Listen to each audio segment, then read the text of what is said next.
mahrum kalıyor. Ancak dünyaca ünlü Japon nörolog Dr. Sofia Nakamura, 2500 horlama hastası üzerinde yürüttüğü 7 yıllık bilimsel çalışmanın ardından şok edici bir keşif yaptı.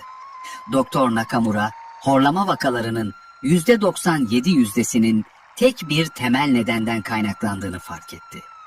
Daha da önemlisi, bu gece bile kullanmaya başlayabileceğiniz CPAP cihazları, ağız bantları veya riskli ameliyatlar olmadan horlamayı fiziksel olarak imkansız hale getiren basit bir basınç tekniği keşfetti.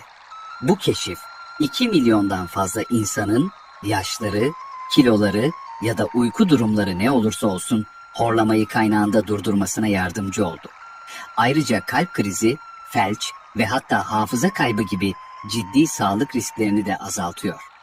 Başlangıçta doktorlar horlamanın nedeninin tıkalı bir burun ya da dil pozisyonu olduğuna inanıyordu. Ancak Dr. Nakamura'nın 35 ile 65 yaş arasındaki 15.000 horlama hastasıyla yaptığı çığır açan çalışmada asıl nedenin gevşeyen boğaz kasları olduğu anlaşıldı. Dr. Nakamura, sağlıklı bir insan neden bir anda böyle olur diye sordu ve araştırmaya başladı.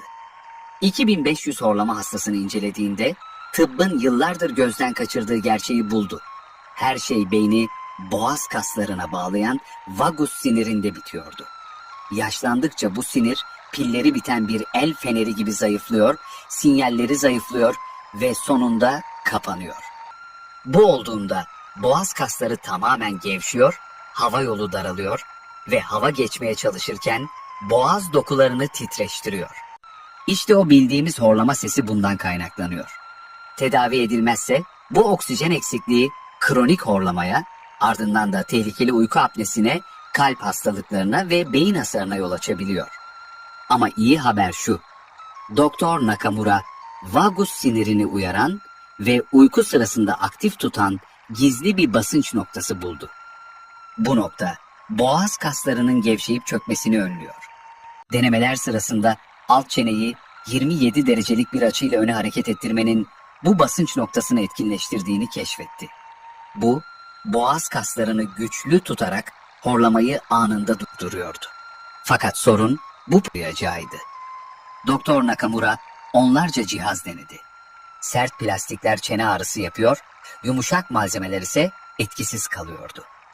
İşte tam bu noktada Udelsia, tıbbi polimerden yapılmış ve çeneyi tam olarak bu 27 derecelik açıda tutan özel bir ağızlık geliştirmişti ve sonuç mükemmeldi. İlk test edilen kişilerde